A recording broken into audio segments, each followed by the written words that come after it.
दिल्ली और देश के दूसरे शहरों क्षेत्रों में बहुत से बंगाली रहते हैं। छोटे छोटे व्यापारी, कामकाजी लोग। ये बड़े मृदुभाषी होते हैं। सब्जी भाजी बेचने वाले भी व्यवहार कुशल, भद्र नजर आते हैं। उन्हें देखकर मन में यही विचार आता है कि बंगाली बड़े भले मानुष होते हैं। लेकिन इससे परे बंगाल का एक भयंकर रूप भी है, नृशंस हत्यारों और बलात्कारियों का बंगाल, जहां अस्वीकार का अर्थ मृत्यु है। वह चेहरा नया नहीं है, बहुत पुराना है। उसकी जड़ें बंगाल की वामपंथी सत्ता में खोजी जा सकती हैं। हजारों हजार हत्याओं का राजनीतिक काल। वामपंथ बंगाल की सत्ता से विदा हो गया, वे नृशंस हत्यारे जीवित रह गए। इसके क्या कारण हो सकते हैं? पहला, बंगाल में वामपंथ का गुंडाराज जस का तस रहा।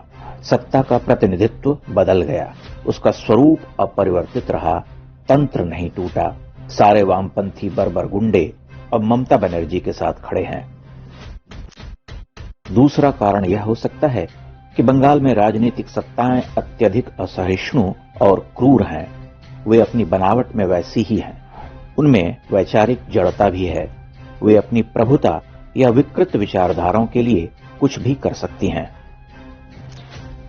तीसरा कारण यह हो सकता है कि कांग्रेस, वामपंथ या अन्य समान धर्मा क्षेत्रीय दल वैचारिक रूप से ही उग्र और अमानवीय हैं, और जब उनका गठबंधन इस्लाम के साथ होता है तो वे और भी अधिक बर्बर और देशघाती हो जाते हैं। वे शक्ति और राजनीतिक प्रभुत्व के लिए किसी भी हद तक जा सकते हैं। लालू राज से मुक्ति के बाद बिहार में बहुत कुछ बदल गया था। कानून व्यवस्था से लेकर राजनीतिक परिदृश्य तक लालू राज में अपराध हावी था। नीतीश ने बीजेपी के साथ सत्ता संभाली तो परिवर्तन द्रष्टव्य था।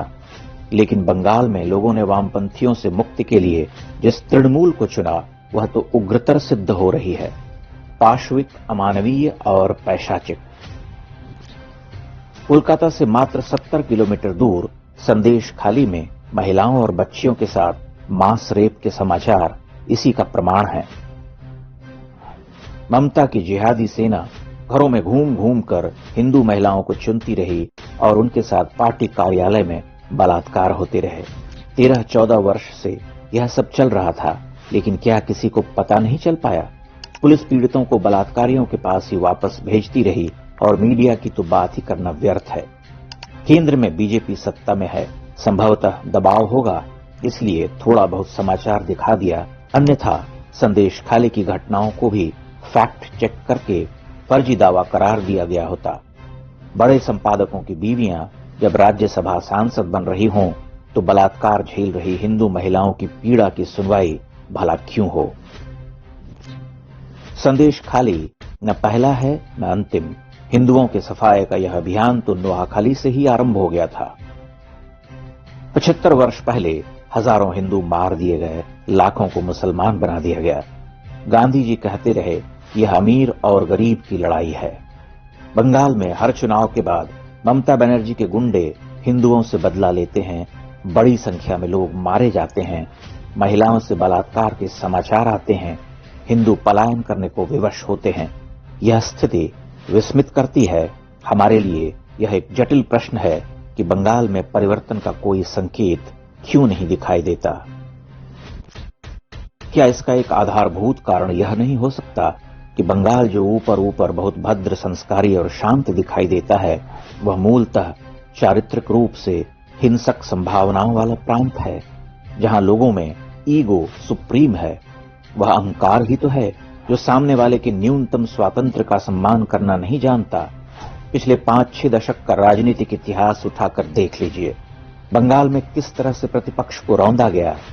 क्या वामपंथी असहिष्णुता, मिथ्या श्रेष्ठता बोध बंगाल की मानसिकता पर हावी है? वही बंगाली जो रविंद्र और शरद का गुमान करता है, सामाजिक रूप से इतना अनुदार क्यों है?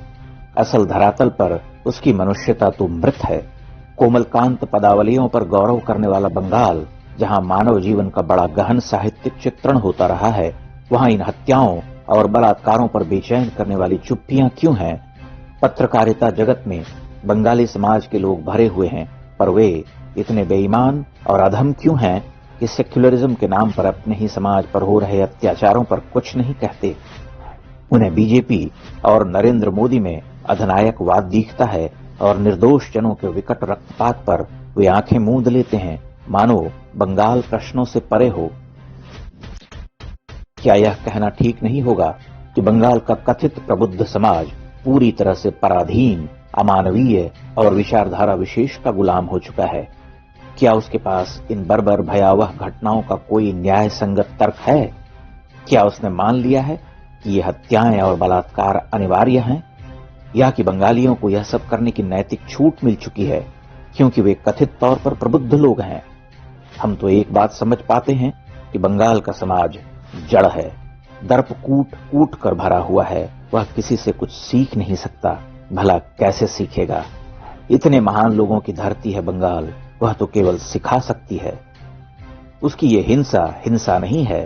पुनः कहना होगा कि ये हिंसक प्रवृत्ति नई नहीं है, बहुत पुरानी है और उसमें निरंतरता है। इस पर विचार किया जाना चाहिए कि वहां की कला, संस्कृति, साहित्यिक धरती इतनी कहरी और बेईमान क्यों है, जिसे यह दशकों पुरानी पशुता दिखाई ही नहीं देती।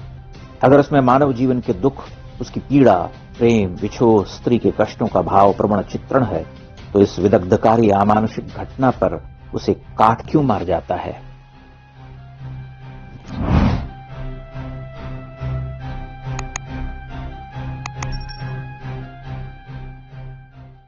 इंडेक्स ऑनलाइन के वीडियो समाज को समर्पित हैं। आप इनको डाउनलोड करके जैसे चाहे वैसे प्रयोग कर सकते हैं। चाहे तो आप हमारे टेलीग्राम चैनल से जुड़ सकते हैं। वहां सारे नए पुराने वीडियो आपको मिल जाएंगे। हमारे सोशल मीडिया लिंक हर वीडियो के डिस्क्रिप्शन में होते हैं। हमारा एकमात्र उद्देश्य हिंदू समाज को जागृत और एकजुट करना है। इसमें सहभागी बने। धन्यवाद।